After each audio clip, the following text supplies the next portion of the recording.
Andrew Salem. Defense. Glenn paying for the defense. All right. And are you Miss Martinez? Yes. All right, we are here for you to, you're requesting a bond be set, is that correct? Yes, Your Honor. I spoke Okay. with the district attorney's office. We've Well, agreed to- let's start here. Why does she have need a bond to be set? You know, she currently has gotten a employment with Conduit. It's a, No. Why is she in custody? That's oh, what she has an MTR. All right, so she has a motion to revoke. Yes. All right. So you're requesting a bond.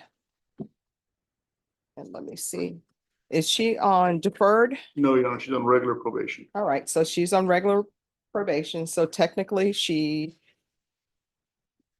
is not entitled to a bond. So I'll hear whatever evidence you want to present.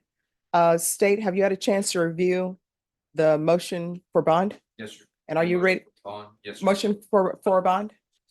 And are you ready to proceed? Yes. All right, do you have any objections to a bond being set? All right, Your Honor, I just have argument to the court or statement to the court. sure. Spoke with the district attorney's office. We've agreed a $20,000 bond if that's acceptable in court, of course. Miss Martinez is the mother of two children. She just recently got employment with Conduit, which is a telecall. Telemarketing. She's been working there. She hasn't been employed very long, just a month or so, Like, correct? Yes, sir. So she's spoke with her employers. They understand she's trying to do this so she can get back to work. She's actually scheduled to work this weekend. This is why we came into the court this morning. There are some issues that I do need to do research on and speak to my client about before we handle this MTR. Since she's started correcting and making positive motion on the MTR, we'll be asking the court to grant the $20,000 bond. All right, what are the allegations in the motion to revoke? Most of the allegations, Your Honor, are testing on the portable breath test. And I think she didn't apply for her classes. So we think there's an issue with the. All right, does anyone have a copy of the motion to revoke? No, sir, we're trying to get that for you. Sorry, Judge, I only have it on my phone if you want to entertain that. No, that's okay.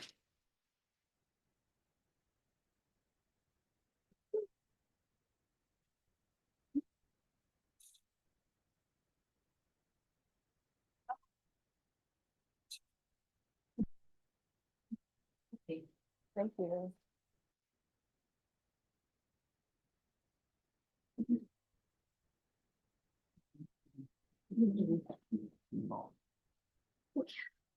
Does she have a vehicle? She does not have, you don't own a vehicle, right? She doesn't have a vehicle. No, you want to raise your right hand for me? Do you solemnly swear or affirm the testimony you give will be the truth and nothing but the truth, so help you God? Yes. You can lower your hand, state your name for the record. Yvette Martinez. All right, do you have a vehicle? I do not. All right, why was there this long pause? I'm not driving it, but there is a vehicle under my name, so one of my family members could drive the car. But it's for me until I get out of probation. Where is this vehicle? It's at my uncle's house. Does she have access to the vehicle? Yeah, my understanding she does. She gets help from a friend that drives her and Roger. Yes. And he is present, but he's in shorts. So I left him in the hallway. He's here. All right. So do you have access to the vehicle? Yes, Your Honor. So it's state, are you aware that she has access to a vehicle? There you go. All right, do y'all want to reconfer over what you all think the conditions on this bond should be? Yeah, no, we're not objection. Since the vehicle's in her name, I'm not aware that we can agree to ignition interlock on the vehicle. Do y'all want to confer? Off the record?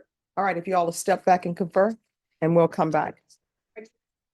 Bet Martinez, have both parties had a chance to confer on the bond issue? We have, Your Honor. All right, any changes or requests for changes? Only the addition of ignition interlock on the vehicle. All right, and for the record, the court is aware of Ms. Martinez's any drug issues or mental health issues because she's on probation for this court. And those are things that I need to address when setting the bond. All right, the bond will be set at $20,000. I'm going to ignore order ignition interlock. And that's to be until further notice. Ignition interlock must be installed. No later than Friday.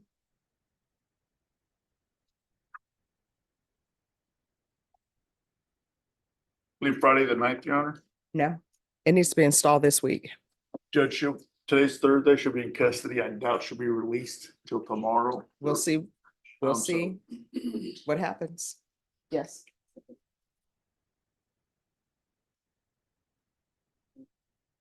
I'm just like, what's that? All right, August 6th. So no later than Tuesday. August 6th.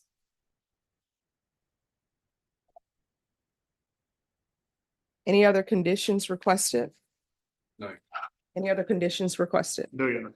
Do you need any other conditions set for you so that you can be successful on bond and on probation? I just need to be able to, the device that I had, I was blowing into it. I know that's like already far gone, but I think it was like malfunctioned or something like that. 'Cause I All right, could- let me just tell you, Oh. I'm not taking any of the violations in Oh, that's right. the motion to revoke is true. I just needed that to view that in order to set conditions. But allegations in your motion to revoke is that you have been skipping tests. So skipping tests does not equal a malfunction of the machine. That's you not testing. Do you understand? Yes, The judge asked, do you need any other help while on this bond as a condition? as far as going. Just as the. All right, bond. and we need to set this for hearing. Ms. Ferguson, Yes, ma'am. I need a date. August 19th. August 19th, this case will be heard. And if it's going to be contested, it will be on August 19th. Ms. Ferguson, if you'll give her a reset form, please. Sure.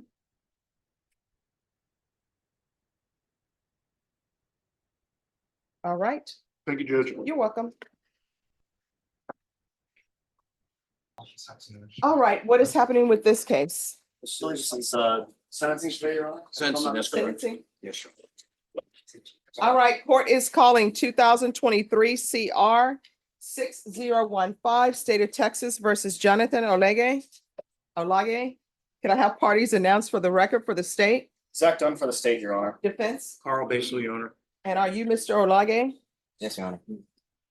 All right, according to the plea bargain agreement, you entered a plea of no contest on April 18th.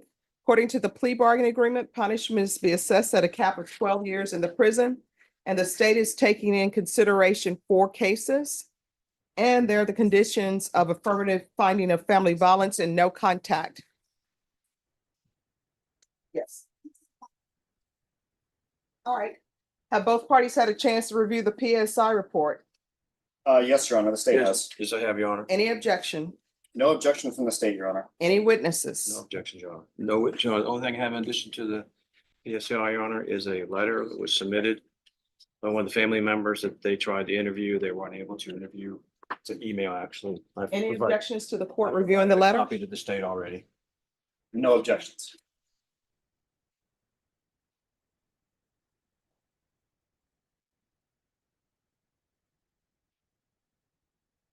All right, the court has reviewed the letter from Valerie Medina.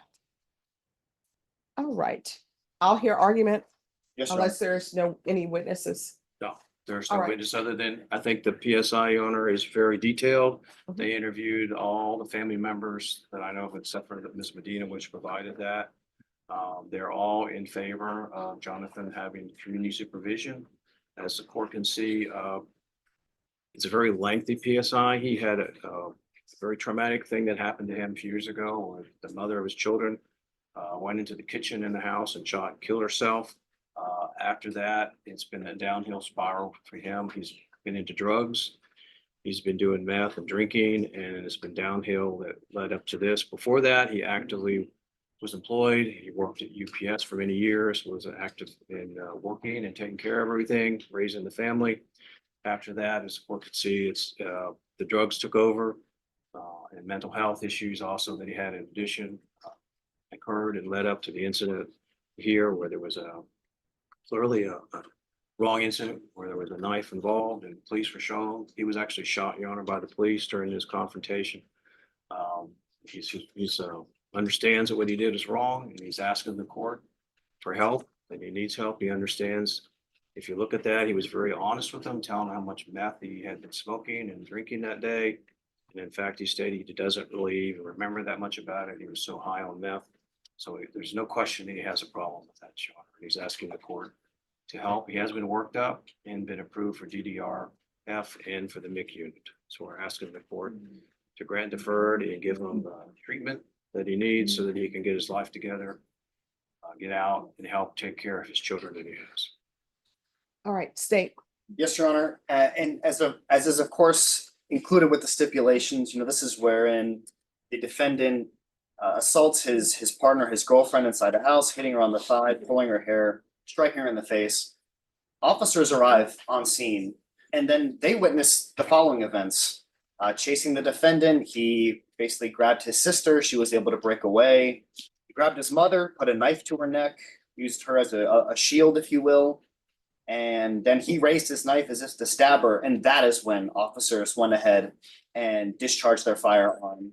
There were multiple officers on scene. This is happening in real time while they're chasing him through the alley. The state absolutely understands the trauma wherein his partner, the mother of his daughter, shot herself, and he's going in the room and experiencing that trauma, and the state understands that. But in the PSI, it's multiple mentions of this being nothing but a misunderstanding and a lack of accountability. So the state would respectfully request incarceration, and we believe this person is a danger to the community and a danger to himself and his family. All right, Mr. Oleghe, is there anything you wish to say? Yes, Your Honor. You want to raise your right hand for me, please? Do you solemnly swear or affirm the testimony you give will be the truth and nothing but the truth, so help you God? Yes, Your Honor. All right, you can lower your hand, state your name for the record. Jonathan Daniel Luggage. All right, what would you wish to say? I would like to say, Your Honor, that it was, if you give me a chance to be a law-abiding citizen, I could do the deferred probation. That day, I wasn't trying to hurt my family at all. I was just trying to run away from the law. The knife wasn't no open blade. No one got cut. No one got stabbed. No one got hurt. No one got anything at all with the knife. I had to protect the sheet over the knife, and I had no intentions of hurting my loved ones. So why did you put a knife to their throats? I didn't mean to. Like, my mom's short. I hugged my mom. I hugged my mom and looked down. I didn't really try to hurt her at all. Okay. And I had to protect the sheet on the knife, so there was no way she was gonna get cut at all. And then I just hugged my mom, looked down, and then I got shot. And that was the end of it. But I wasn't. So you're saying you were just intending to hug your mom with a Yeah, I knife hugged- at her throat? Wow, she was short. I didn't mean to put the knife in her throat at all, Okay. Why were you hugging her with a knife in your hand? because it was just it was like a little boy crying to his mom, like, like help, help, really, because I was scared because I had a gun pointing at me the whole time. But why were the police there in the first place? Because me and my ex-girlfriend got in a fight, and I left the scene. I already diffused the situation, and I was walking to the store, and then that's when the cop confronted me. And if you see in the body cam, I was walking away to the store, and that's when the cop, told me, hey, and I thought it was someone else. I turned around, I took out the knife, and then I saw it was a cop. He pointed his gun. I put the knife back in the sheet, and that's when I ran. And that's what led to everything. But I didn't try to hurt my sister at all, or my mom. I was just running away. All right, any questions, defense?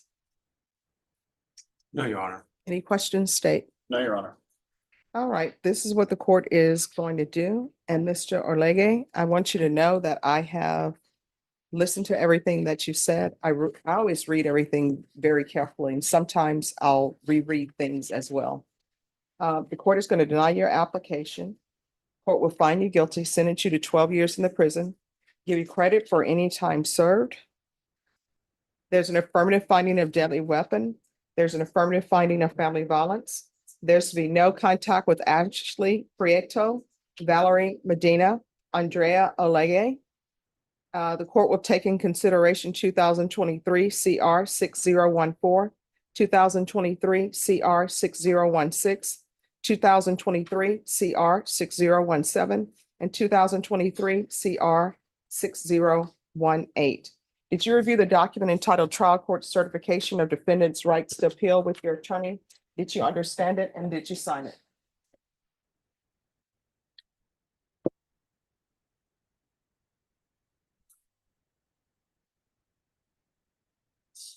All right, because this is a plea bargain agreement, because I followed your plea bargain agreement, and because you waived your right to appeal, you do not have the court's permission to appeal. Because this is an affirmative finding of an affirmative finding of family violence. And also because this is a felony conviction, you're not allowed to own or possess any weapons or ammunition. If you have a question over what a weapon or ammunition is, you'll need to speak to an attorney. Do you understand? Yes, ma'am. All right, and I'm requesting the mental health unit for you. I cannot force them to place you in that unit because I don't have jurisdiction to force them to do that. But it will be in the judgment. You can ask for it. If you don't ask for it, they're not going to consider it. Do you understand? Yes, ma'am. All right, good luck to you. All right, the persons with the CPS caseworker, your CPS caseworker has zoomed in. Excuse me. Yes, thank you. And I believe that